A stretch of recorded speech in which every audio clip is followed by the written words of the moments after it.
Le père Dominique Aloysius de Belleville était chargé de répondre aux courriers provenant des fidèles anglophones que recevait le Padre Pio. Il a donc assisté celui-ci tous les jours, pendant 12 ans, pour un travail de tri et de transmission des conseils que donnait le Padre à ses innombrables correspondants. Il a assisté à plein de choses intéressantes. On lui soumettait des situations inextricables sur les plans les plus divers, problèmes de famille, en particulier avec les enfants ou dans les ménages, problèmes de santé, de vie spirituelle, d'argent, difficultés professionnelles ou de relations avec les supérieurs et les inférieurs, même dans la hiérarchie ecclésiastique. Enfin, vous imaginez tout ce que l'on pouvait soumettre au bon capucin. Et lui, se penchait sur chaque problème, répondait rapidement. Il recevait trop de lettres pour pouvoir s'attarder sur chacune. Mais en quelques phrases, parfois en quelques mots, il éclairait l'esprit du demandeur et lui insufflait un courage qu'il n'avait même pas espéré avant. Le père Dominique a donc assisté au conseil précis et sage du Padre, conseil qui atteignait toujours le noyau de la question. Pour le père Dominique, ce fut une école d'observation, de psychologie, d'apprentissage absolument hors du commun. Imaginez surtout, il assistait en direct à l'intervention du Saint-Esprit dans le Padre Pio. N'auriez-vous pas aimé être là?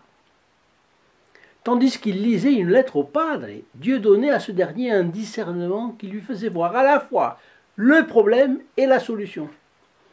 Quelle merveille de la grâce! Ne trouvez-vous pas? Chers amis fidèles du Padre Pio, bonjour, mon nom est Jean Goyard et vous assistez au progrès de cette chaîne. Sachez que son objectif est de faire connaître à grande échelle la vie foisonnante de miracles de Saint Pio de Pietrelcina. La mission de ce grand moine catholique est d'arracher les âmes aux griffes du diable. Nous diffusons ici sa photo gratuitement et franco de port pour amener sa présence bienfaisante et consolatrice dans les foyers. Si vous voulez la recevoir pour vous ou un de vos proches, il vous suffit de téléphoner au 08 05 36 08 47, appel gratuit depuis la France métropolitaine, coût d'un appel local depuis les Dom-Tom, et puis depuis le Canada, composez le 1 844 398 88 67. Je commence par vous donner la source de cette histoire. Padre Pio, histoire et souvenir. L'auteur, John McCaffrey, n'est pas n'importe qui. D'origine irlandaise, il a commencé par être journaliste, puis est devenu professeur d'anglais à l'université de Gênes et directeur du British Institute de cette ville jusqu'en 1941. Il fait partie du service des opérations spéciales. C'est une organisation clandestine destinée à contrer les puissances de l'Axe pendant la guerre et devient chef de l'agence de Berne en charge de l'Italie et de la Suisse. Après la guerre, il entre dans les assurances à Milan et c'est là, à Milan, enfin dans ses voyages, il va connaître San Giovanni Rotondo et le Padre Pio. Jusqu'à sa mort, en 1981, il a été exploitant agricole à Donegal, en Irlande. Et comme c'est lui qui raconte cette anecdote, entendue directement de la bouche du père Dominique Aloysius de Belleville, dont je vous parlais au début, eh bien je lui laisse la parole et j'ouvre les guillemets. Ce fait s'est produit après l'une de mes fréquentes visites à Rome. Malheureusement, oui, il veut dire Rome, mais je me demande s'il n'y a pas eu une coquille, et ça veut dire San Giovanni Rotondo, parce qu'il était à Milan, Rome, et puis San Giovanni Rotondo, bien sûr. Malheureusement, le train n'avait pas de wagon-restaurant, seulement un chariot proposant sandwich et boissons. Vous vous en rappelez, quand ça passait dans les couloirs. D'ailleurs, c'est pas seulement en le voyant, on entendait le chariot s'annoncer. En le voyant s'approcher, je suis allé dans le couloir.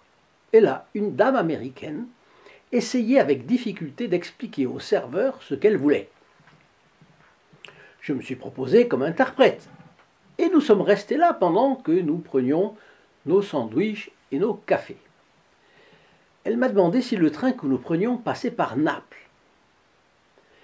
Le journaliste a répondu « Malheureusement pas. Vous devrez faire un changement. Ce train va à Foggia. » L'américaine « Ah, alors c'est bien.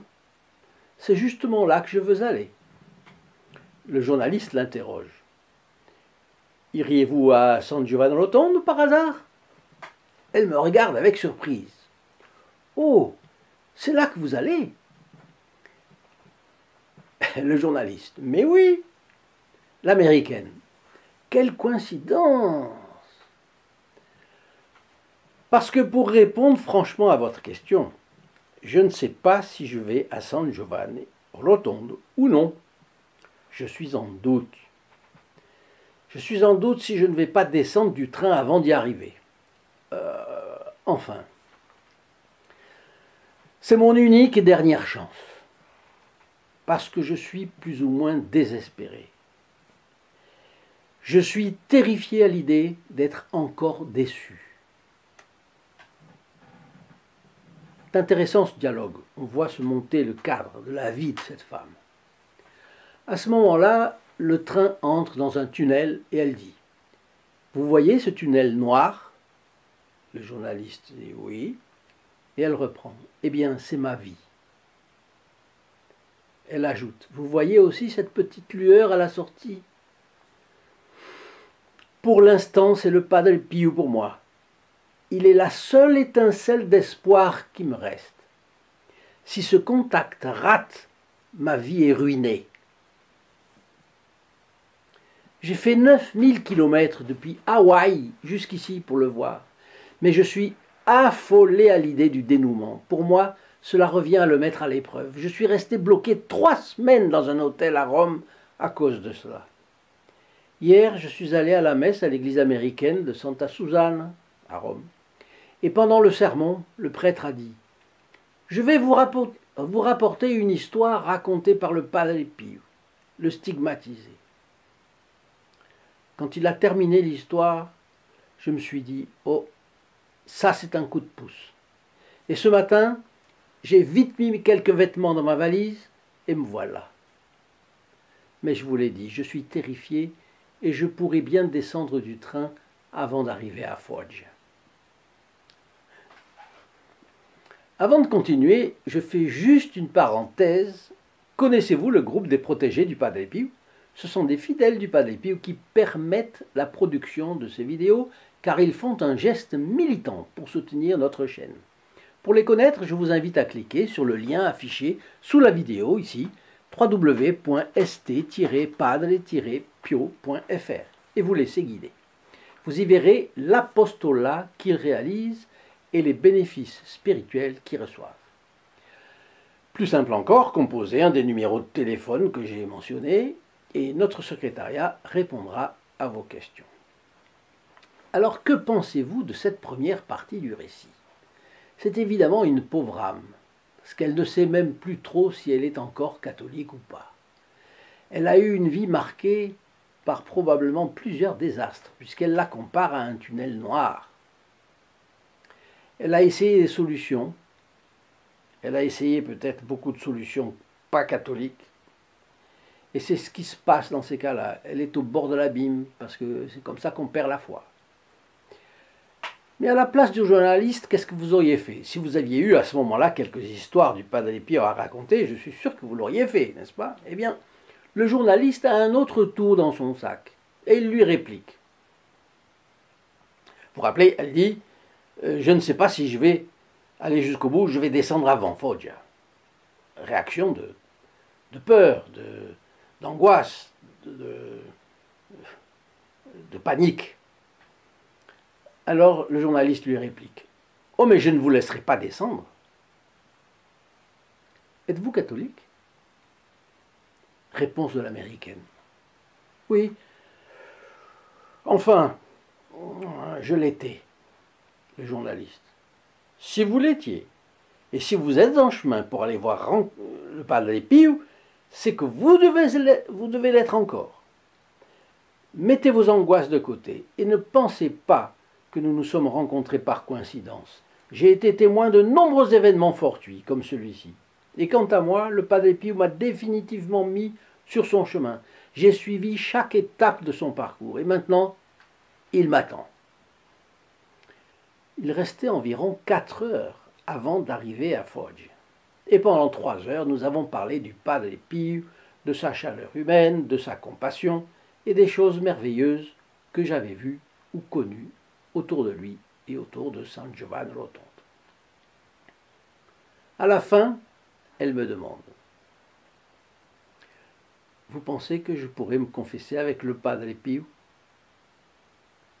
Le journaliste: bon, normalement non, il ne confesse qu'en italien, mais dans son couvent il y a un frère américain, le père Dominique. Je vous parlais du père Dominique tout à fait au début.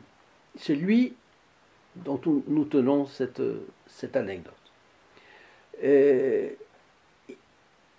Il y a un frère américain, le père Dominique, avec lequel vous pourrez parler. Alors il y a bien des histoires, je fais une parenthèse, où le Padre Pio confessait des étrangers comprenant leur langue et étant compris par eux. Il avait le don de l'interprétation des langues, mais cela ne se faisait pas toujours. Vous voyez comme sont les charismes. Parfois, c'était comme ça, parfois, non, ça dépendait de la grâce.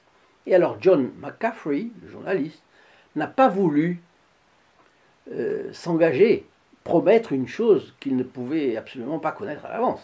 Il n'a pas voulu dire à l'américaine, c'est comme ça. Non, non, non. Il laisse la chose, et puis le Padre Pio verra que faire après. Le journaliste reprend: je vous présenterai au père Dominique. Et ensuite, vous pourrez faire ce que vous voulez, parce que chaque pèlerin doit trouver son propre San Giovanni Rotondo. Vous pourrez confier vos problèmes au père Dominique. Il parlera avec le Padre Pio. S'il y a besoin que vous voyiez le Padre Pio, il vous verra. Et si vous voulez me demander quoi que ce soit, sachez que je suis là toujours disponible. Alors, faisons un arrêt sur image. C'est moi qui parle maintenant. Elle est venue de Hawaï. Elle a fait 9000 km avec l'espérance de voir le Padre Pio. Donc c'est l'espérance, c'est la grâce qui lui parle. C'est manifestement la grâce qui l'a poussée. Elle arrive à Rome. Elle est tout près du but. Elle est déjà dans le même pays que le Padre Pio. Et là, elle reste bloquée d'angoisse 3 semaines. 3 semaines d'angoisse.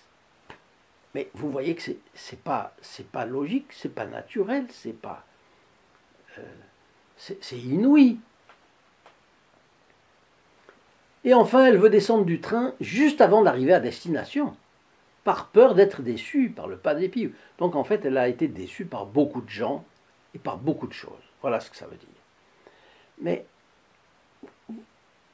vous croyez qu'il y a une logique à ce comportement? Évidemment qu'il n'y a pas de logique. Et si ce n'est pas de la logique, qu'est-ce que c'est à votre avis? Bien, de la même manière que l'espérance qu'elle avait et qui lui a fait traverser exactement la moitié de la circonférence de la Terre, c'était l'effet de la grâce. De la même manière, là, c'est l'effet du démon. Ça s'appelle le démon. Ou alors, je ne sais pas ce que c'est que le démon. Le démon est capable de faire éprouver des sentiments. Ça se retrouve dans tous les auteurs spirituels. Le démon, il est capable même de mettre des formes devant les yeux des gens. Il a mis des formes devant le Padre Pio. C'est ce qu'on appelle les fantasmagories du démon. Alors, il peut faire éprouver des sentiments de méfiance vis-à-vis de quelqu'un, d'une institution, méfiance vis-à-vis de l'Église, par exemple, d'inquiétude, de peur, de terreur, sans aucun motif, d'angoisse, de tristesse. La tristesse, c'est une chose qui arrive très souvent dans les couvents. Les auteurs spirituels disent bien de faire attention à ça. Un moine qui est sous la tristesse, le supérieur le remarque et essaye de l'aider. Parce que c'est évidemment c'est passager, mais c'est le démon. De chagrin, sentiment de chagrin, sentiment de jalousie, de colère, de fureur, d'amour. Et oui, d'amour. On le voit ô combien de fois aujourd'hui. Des gens qui s'éprennent les uns des autres. Quand on dit amour, bon, disons romantisme. Et ça mène à combien de divorces? Il n'y a jamais eu autant de mariages, entre guillemets, d'amour, et il n'y a jamais eu autant de divorces, comme vous le savez. Le démon peut donner des sentiments de compassion erronés, de dégoût, de désespoir, d'ennui, de honte, de mélancolie, de mépris, de rage. Et il nous faut apprendre à distinguer donc ce qui vient de Dieu et ce qui vient du diable. Saint Ignace détaille plusieurs règles du discernement des esprits et cela peut beaucoup nous aider à conduire notre vie. Garder la tête froide, par exemple, est un principe numéro 1. Le Padre Pio disait par exemple que lorsque l'on cherche quelque chose fébrilement, on ne trouve généralement pas ce qu'on cherche. La fébrilité est un artifice du diable. Le trouble est une autre caractéristique du diable. Le démon pêche en eau trouble. Le bien se plaît dans les eaux limpides. Quand il s'agit d'agir, on doit suivre les dispositions de notre raison, ce que l'on avait avant d'être dans le trouble, ce qu'on avait décidé avant le trouble. Et dans le trouble, on ne doit jamais décider. Dans le cas de cette dame venue de Hawaï, elle devait suivre la trajectoire qu'elle avait prise pour entreprendre un si long voyage et conduire son voyage jusqu'au terme. C'était normal. Et puis ne jamais prendre de décision, là encore, quand on est affligé, quand on est la cible du diable. Dans ces moments-là, non, pas de décision définitive. Car le diable est plus malin que nous, et si l'on discute avec lui, il nous vaincra par ses sophismes. Avoir la tête sur les épaules, c'est faire preuve de sagesse, en toutes circonstances. Alors revenons au voyage de notre Américaine, va-t-elle arriver à bon port, oui ou non? Le temps de trouver un taxi à la gare pour nous emmener à San Giovanni Rotondo, continue notre journaliste, je demande au chauffeur de mettre nos bagages dans le coffre. Une fois que le chauffeur a fini de tout mettre en ordre, il ouvre la porte et il dit « Excusez-moi monsieur, mais là, il y a un des frères de San Giovanni Rotondo. Il vient de descendre du train, lui aussi. Accepteriez-vous de l'emmener avec vous ?» Alors notre journaliste répond « Mais bien sûr, dites-lui de monter. » Qui était-ce ce capucin? Non, je crois que vous avez déjà pensé que c'était le Padre Pio. Mais non, ce n'était pas le Padre Pio. Mais c'était justement le père Dominique. Dominique Aloysius, de Belleville. Lorsque je l'ai présenté à ma compagne de voyage, celle-ci a littéralement changé de couleur. Ça veut dire que là, il remarque qu'elle a de la couleur. C'est-à-dire que ses angoisses l'ont quittée. Le journaliste s'est adressé à elle à ce moment-là et il lui a dit « Alors, me croyez-vous maintenant quand je vous dis que le Padre Pio a suivi chaque étape de votre voyage ?» L'Américaine lui a répondu « Oui, oui, je le crois vraiment. » Elle a dit ça dans un souffle. Elle était dégagée. Elle est arrivée complètement rassérénée à San Giovanni Rotondo. On peut dire qu'à ce moment-là, elle était prête à rencontrer le Padre Pio. Si vous avez aimé cette vidéo, n'oubliez pas de le dire et de la partager à vos amis sur les réseaux sociaux. C'est important. Laissez-moi vos commentaires et vos questions. Je les lis et j'y réponds dans des vidéos spécialement dédiées. Et puis quand vous partagez une vidéo, non seulement vous entrez dans les intentions de la messe du vendredi à midi, mais les personnes qui la reçoivent par ce moyen reçoivent pareillement les bénéfices de cette messe. Vous êtes ainsi un trait d'union entre les âmes et le Padre Pio. N'hésitez pas non plus à venir me rendre visite sur le lien www.st-padre-pio.fr. Rappelez ici en bas dans la description, vous y connaîtrez aussi le groupe des protégés du Padre Pio. Alors maintenant, je vous donne une prière à Notre-Dame des Affligés. Rappelez-vous, ô douce mère, Notre-Dame des Affligés, que vous nous avez été donnée par Jésus pour notre soutien et notre protection. Plein de confiance en votre bonté, nous implorons votre aide. Aidez-moi ainsi que ceux pour qui je prie. Ô chère mère, Notre-Dame des Affligés, recevez gracieusement nos supplications et daignez les entendre. Étendez sur nous votre intercession, tournez sur nous vos yeux pleins de miséricorde. Ô Vierge Marie, Mère des affligés, Vierge glorieuse et bénie, étendez votre manteau protecteur sur ma famille et sur moi, ainsi soit-il.